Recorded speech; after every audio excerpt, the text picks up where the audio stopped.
सरयू नदी के दक्षिण तट पर बसी अयोध्या नगरी सप्तपुरियों में प्रथम पुरी अयोध्या है।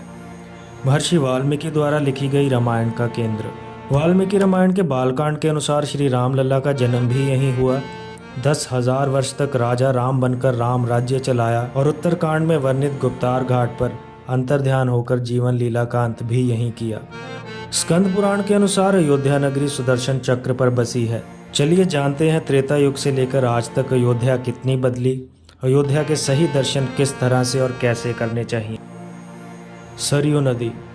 श्री अयोध्या धाम की यात्रा श्रद्धालु सरयू नदी में स्नान करके शुरू करते हैं। रामायण की कथा में सरयू अयोध्या से होकर बहती है, जिसे दशरथ की राजधानी और श्री राम की जन्मभूमि माना जाता है। वाल्मीकि रामायण के कई प्रसंगों में इस नदी का उल्लेख आया है। कालिदास के महाकाव्य रघुवंशम में भी इस नदी का उल्लेख है। बाद के काल में रामचरितमानस में तुलसीदास जी ने इस नदी का गुणगान किया है। श्री नागेश्वर नाथ मंदिर। सरयू नदी के तट पर स्वर्गद्वार घाट के पास श्री नागेश्वर नाथ महादेव का मंदिर है, जिसका निर्माण श्री राम के पुत्र कुश द्वारा किया गया है। कहते हैं कुश की पत्नी नागवंश से होने के कारण भगवान शिव की उपासक थी। सरयू नदी में स्नान करने के बाद कुश अपनी पत्नी के संग इस शिवालय में हर दिन भगवान शिव को जल चढ़ाने आते थे। सरयू नदी में स्नान के बाद श्रद्धालु सरयू नदी पर ही स्थित इस नागेश्वर नाथ महादेव मंदिर के दर्शन करते हैं, क्योंकि श्री राम जी के आराध्य देव भी महादेव हैं। कल्याण तीर्थां के अनुसार मनु ने अयोध्या नगरी बसाई। अयोध्या कई बार उजड़ी और कई बार बसी। पहली बार अयोध्या त्रेता युग में ही उजड़ गई, जब प्रभु श्री राम अयोध्या के चर जीवों के साथ अपनी जीवन लीला को समाप्त कर अपने परम धाम पधारे। श्री राम के पुत्र कुश ने इसे फिर बसाया। प्रभु श्री राम इक्ष्वाकु वंश से ही थे। इक्ष्वाकु वंश प्राचीन वैदिक भारत के सूर्यवंशी शासकों का एक वंश है। राजा पृथु, राजा मांधाता, भगीरथ, हरिश्चंद्र जैसे प्रतापी राजा इक्ष्वाकु वंश में ही हुए। और एक कथा ये भी है कि इस शिवलिंग की खोज के बाद ही विक्रमादित्य ने श्री अयोध्या धाम का जीर्णोद्धार किया। आज की अयोध्या जिस रूप में दिखाई देती है, उसकी रूपरेखा राजा विक्रमादित्य के 9 रत्नों द्वारा तैयार की गई थी। हनुमानगढ़ी। यह स्थान सरयू तट से लगभग 2 किलोमीटर दूर नगर में है। श्री राम जी ने अंतर्ध्यान होने से पहले हनुमान जी को अयोध्या की रखवाली की जिम्मेदारी दी और इस टीले पर रहने का उत्तरदायित्व दिया। हनुमानगढ़ी अयोध्या नगर के सबसे ऊंचे टीले पर स्थापित है। इस टीले से आप पूरी अयोध्या को देख सकते हैं। हनुमानगढ़ी पहुंचने के लिए 50 सीढ़ी चढ़ने पर श्री हनुमान जी का मंदिर मिलता है। इस मंदिर में हनुमान जी की बैठी मूर्ति है। एक दूसरी हनुमान जी की 6 इंच की प्रतिमा है, जो सदा पुष्पों से ढकी रहती है। इसी के ही मुख्य दर्शन है। मंदिर के चारों ओर मकान है, जिसमें साधु रहते हैं।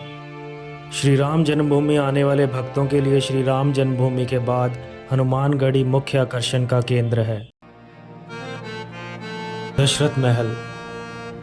हनुमानगढ़ी से जब आप राम जन्मभूमि के दर्शन के लिए जाएंगे तो आधे रास्ते में हनुमानगढ़ी से 200 मीटर की दूरी पर दशरथ भवन आता है, जो कि त्रेता युग में राजा दशरथ का मूल स्थान था। यहाँ पर राजा दशरथ निवास करते थे।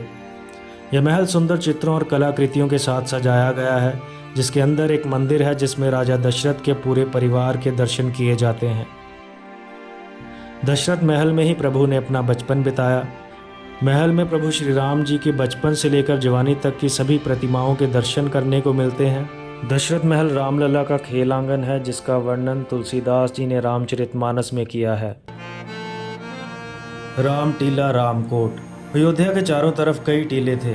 इन सभी टीलों में सबसे अधिक मान्यता थी राम टीले की। स्थानीय कथाओं के अनुसार यह माँ कौशल्या का महल था और यहीं पर रामलला का जन्म हुआ। राजा विक्रमादित्य ने इसी टीले के चारों तरफ एक विशाल कोट का निर्माण कराया और तब से इसे श्री राम जन्मभूमि रामकोट के नाम से जाना जाता है। जितनी बार अयोध्या पर विदेशी और मुगल आक्रमण हुए, सब ने इसी राम टीले को मुख्य निशाना बनाया। रामकोट के अंदर स्थापित श्री राम मंदिर को सबसे अधिक नुकसान पहुंचाया बाबर के सेनापति मीर बांकी ने। उसने कई मंदिरों को तुड़वाकर उसके मलबे से बाबरी मस्जिद का निर्माण करवाया। उसके बाद कई राजाओं और वीरों ने राम जन्मभूमि पर वापस अपना अधिकार पाने के लिए कई युद्ध किए। आज भी कार सेवकपुरम में जहां राम जन्मभूमि कार्यशाला बनाई गई है, वहां राम मंदिर का वो ढांचा रखा हुआ है, जिसको सच करने के लिए कई कार सेवकों ने अपना बलिदान दिया। अंत में एक लंबे विवाद के बाद सुप्रीम कोर्ट की 5 जजों की बेंच ने पुनः से राम मंदिर निर्माण का ऐतिहासिक फैसला सुनाया। वर्तमान भारतीय सरकार की देखरेख में राम मंदिर का निर्माण कार्य तेजी से चल रहा है और 2024 तक रामलला को मुख्य गर्भगृह में स्थापित कर दिया जाएगा। अयोध्या में आने वाले पर्यटक राम जन्मभूमि कार्यशाला में आकर राम मंदिर के कार्य को देख सकते हैं। राम जन्मभूमि कार्यशाला में ही आपको 240 टन की देवशिलाओं के भी दर्शन होंगे, जिनसे राम मंदिर के गर्भगृह में इन शिलाओं से ही प्रभु श्री राम और माँ सीता जी की प्रतिमाएं तैयार की जाएंगी और मुख्य राम मंदिर के गर्भगृह में स्थापित की जाएंगी। ये दोनों देवशिलाएं अयोध्या से 1100 किलोमीटर दूर नेपाल की काली गंडकी नदी से लाई गई हैं। सनातन धर्म की धार्मिक और पौराणिक मान्यताओं के अनुसार शालिग्राम पवित्र और भगवान विष्णु का निवास स्थान होता है। राम कथा कुंज। राम जन्मभूमि में बन रहे मुख्य राम मंदिर के साथ ही राम कथा कुंज का निर्माण किया जा रहा है। राम मंदिर आने वाले भक्तों के लिए राम मंदिर जन्मभूमि के बाद ये मुख्य तीर्थ होगा। राम पुत्रेष्टि यज्ञ से लेकर श्री राम जी के राज्याभिषेक तक 110 कथाओं को प्रतिमाओं के माध्यम से इस राम कथा कुंज में दर्शाया जाएगा, जिसके लिए असम से कुशल शिल्पकारों को चुना गया है। कनक भवन। अयोध्या में कनक भवन सबसे विशाल और भव्य मंदिर है। दशरथ महल से कनक भवन की दूरी 200 मीटर की है। मान्यता के अनुसार कनक भवन कैकेयी जी ने मां सीता जी को मुंह दिखाई में दिया था। इसे श्री राम जी का अंतःपुर या सीता जी का महल कहते हैं। इसमें मुख्य प्रतिमाएं श्री सीता जी और श्री राम जी की हैं। द्वापर युग में भगवान श्री कृष्ण जब यहाँ पर आए तो उन्होंने खंडर हो चुके इस भवन का फिर से जीर्णोद्धार किया, लेकिन लगातार आक्रमणों से यह तीर्थ फिर से खराब स्थिति में आ गया। वर्तमान में जो कनक भवन आपको दिख रहा है उसका निर्माण 1891 ईस्वी में ओरछा बुंदेलखंड की महारानी कुंवर भाई ने करवाया।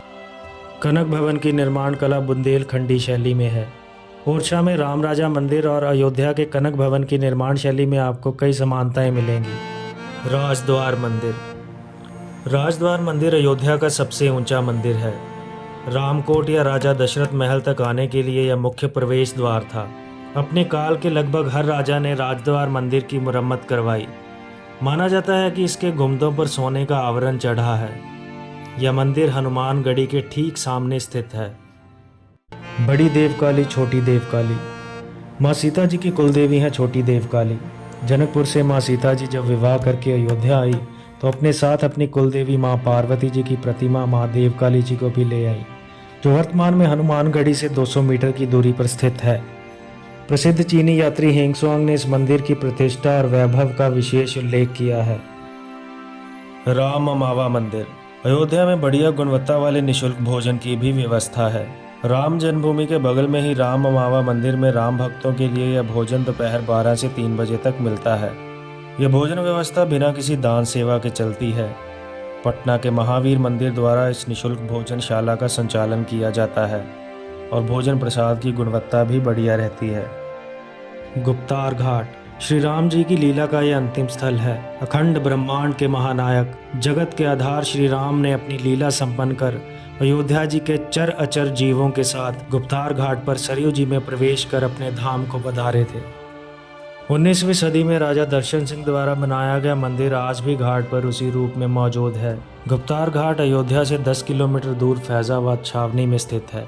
इतिहासकारों के अनुसार आज से 600 साल पहले मुगल आक्रमणकारियों की वजह से राम जन्मभूमि में स्थापित मुख्य प्रतिमाओं को अयोध्या के संतों ने इसी गुप्तार घाट पर आकर छुपा दिया था, जिसे कि बाद में 1891 ईस्वी में ओरछा की रानी कुंवरी गणेश अपने साथ ओरछा ले गई थी, जहां आज राम राजा दरबार स्थापित है। मखौड़ा धाम। अयोध्या से 18 किलोमीटर की दूरी पर स्थित इस तीर्थ स्थल पर राजा दशरथ ने वशिष्ठ मुनि के कहने पर श्रृंगी ऋषि से पुत्रेष्टि यज्ञ कराया। एक तरह से कह सकते हैं कि यह वह स्थान है जहां से प्रभु श्री राम के धरती पर आगमन की प्रक्रिया शुरू हुई। वर्तमान समय में भी लोग दूर दूर से मखौड़ा धाम संतान प्राप्ति की इच्छा से आते हैं। मणि पर्वत। मणि पर्वत अयोध्या का दक्षिणी टीला है। इस टीले की विशेषता यह है कि प्रभु श्री राम माँ सीता जी के साथ इस पर्वत पर सावन के महीने में झूला झूलने आते थे। आज भी सावन के महीने में अयोध्या के इसी मणि पर्वत पर विशेष रूप से झूलन उत्सव मनाया जाता है। अयोध्या के रेलवे स्टेशन के पीछे यह टीला स्थापित है। मान्यता है कि इसी स्थान पर बुद्ध ने 6 साल तप साधना में व्यतीत किए थे और बौद्ध भिक्षुओं को इसी पर्वत पर बहुत शिक्षा दी थी। सम्राट अशोक के द्वारा बनाया गया एक स्तूप आज भी मणि पर्वत के पास मौजूद है। विवाह में राजा दशरथ ने सीता जी को बहुत बड़ा खजाना तथा रत्न व मणियाँ दी। विवाह उपरांत उन मणियों का यहाँ पर्वत के समान ढेर लग गया, इसीलिए आज भी इसे मणि पर्वत कहते हैं। दतून कुंड। कल्याण तीर्थांक के अनुसार यह स्थान मणि पर्वत के पास ही है। वैष्णव कहते हैं कि श्री रघुनाथ जी यहाँ दातुन किया करते थे। कुछ लोगों का कहना है कि गौतम बुद्ध जब अयोध्या में रहते थे तब उन्होंने एक दिन यहाँ अपनी दातुन गाड़ दी और वो 7 फुट ऊंचा वृक्ष हो गई। भरत कुंड नंदीग्राम।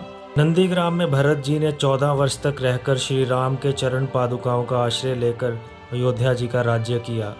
अयोध्या से लगभग 10 किलोमीटर दूर यहीं श्री राम तथा भरत जी का भावुक मिलन हुआ था। वर्तमान समय में भी यहाँ मंदिर है जहाँ भरत जी 14 साल तक प्रभु श्री राम की चरण पादुकाओं की सेवा करते रहे। भरत कुंड के पास ही हनुमान भरत मिलन का स्थान भी है। भरत कुंड नंदीग्राम में भरत जी तपस्या करते हुए श्री राम के वापस अयोध्या आने की प्रतीक्षा कर रहे थे। इसी समय श्री राम ने हनुमान जी को अपना समाचार देकर भरत जी से मिलने भेजा। इसी स्थल पर हनुमान जी और भरत जी की भावुक भेंट हुई। जटा कुंड। श्री राम ने पहले भरत तथा लक्ष्मण जी की जटाएं साफ करवाई, फिर अपनी जटाएं साफ करवाई तथा शोभा यात्रा के माध्यम से अयोध्या जी में प्रवेश किया। नंदीग्राम के पास ही जटा कुंड स्थित है। दशरथ समाधि। पिता की इच्छा के अनुसार ही श्री राम ने 14 वर्ष वन में बिताए, किंतु पुत्र विशोह में चक्रवर्ती सम्राट दशरथ जी ने प्राण त्याग दिए। श्री राम की अनुपस्थिति में भरत जी ने यहाँ राजा दशरथ जी का अंतिम संस्कार किया। राज्यासीन होने के बाद श्री राम यहाँ आए थे। जनक औरा। दशरथ जी के स्वर्गवास के बाद राजकाज भरत जी के नियंत्रण में आया। भरत जी को बालक समझकर राजा जनक उनकी सहायता एवं मार्गदर्शन के लिए कुछ काल तक अयोध्या जी में रहे। पिता का पुत्री के ससुराल में रहना नैतिक नहीं माना जाता, इसीलिए राजा जनक ने कुछ भूमि अपने लिए खरीद कर एक बस्ती बसाई।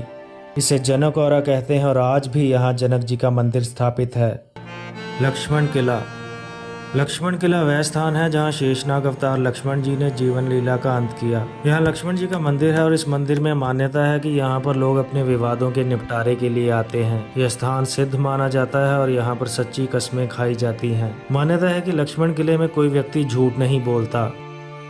यहाँ पर श्री राम को श्रृंगार के बाद दर्पण दिखाने की मान्यता है। सूर्य कुंड। मान्यता है कि एक बार राजा दर्शन सिंह शिकार खेलते हुए जब यहाँ पर रुके तो पास में एक छोटे से गड्ढे में भरा हुआ पानी पीकर वो चकित रह गए। पानी इतना मीठा था कि उन्होंने ना सिर्फ यहाँ पर सरोवर का निर्माण करवाया बल्कि पूरा एक नगर ही बसा दिया, जिसे आज दर्शन नगर के नाम से जाना जाता है। सूर्य कुंड के पश्चिम किनारे पर ही सूर्य नारायण मंदिर है। सुग्रीव किला। 14 वर्षों बाद जब राजा राम वापस अयोध्या लौटे तो महाराज भरत ने भगवान श्री राम के स्वागत के लिए इस किले को बनवाया। इस किले का वर्णन वाल्मीकि रामायण में भी किया गया है। भगवान राम ने महाराजा सुग्रीव का युद्ध में योगदान होने के कारण बाद में यह किला उनको दे दिया। तब से यह स्थान सुग्रीव किला के नाम से प्रसिद्ध है। जटायु क्रूज। अयोध्या में क्रूज की सुविधा भी है और इस क्रूज का नाम जटायु है। इस क्रूज में बैठने वाले यात्रियों को संपूर्ण रामायण चलचित्र के माध्यम से दिखाई जाती है और यात्रा मार्ग में पड़ने वाले घाटों सहित ऐतिहासिक भवनों के इतिहास से भी परिचित कराया जाता है। इस क्रूज का परिचालन अयोध्या धाम के चौधरी चरण सिंह घाट से लेकर गुप्तार घाट तक है। इसकी बुकिंग आप ऑनलाइन या ऑफलाइन दोनों तरह से करवा सकते हैं। यह 18 किलोमीटर की दूरी 1.5 घंटे में तय करता है और टिकट की कीमत 300 रुपये है। इनके अतिरिक्त सरयू नदी पर कई घाट हैं। कुछ घाटों के नाम प्रभु श्री राम और उनके परिवार के सदस्यों के नाम पर हैं, जैसे राम घाट, कौशल्या घाट, सुमित्रा घाट, कैकई घाट, लक्ष्मण घाट, जानकी घाट आदि। अयोध्या आप रेल मार्ग, हवाई मार्ग और सड़क मार्ग से आ सकते हैं।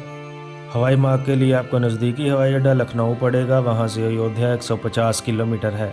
रेल मार्ग से आप सीधा अयोध्या जंक्शन तक पहुंच सकते हैं।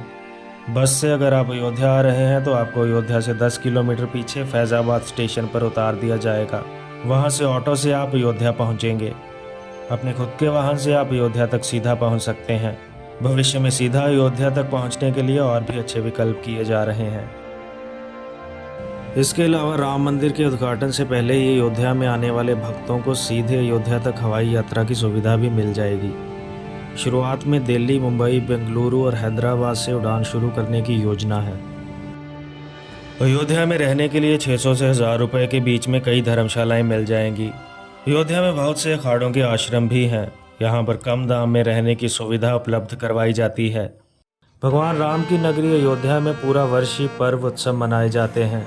इतनी जानकारियों को समेटने के बाद भी संभव है कि अभी बहुत सी चीज़ें छूट गई हों। वीडियो को देखने के बाद अगर कुछ और महत्वपूर्ण स्थान छूट गए हों तो आप हमें कमेंट सेक्शन में ज़रूर बताइएगा। सभी राम भक्तों को बेसब्री से उस पल का इंतज़ार है जब अयोध्या पुनः अपने सबसे भव्य और विशाल रूप में नजर आएगी। जय श्री राम।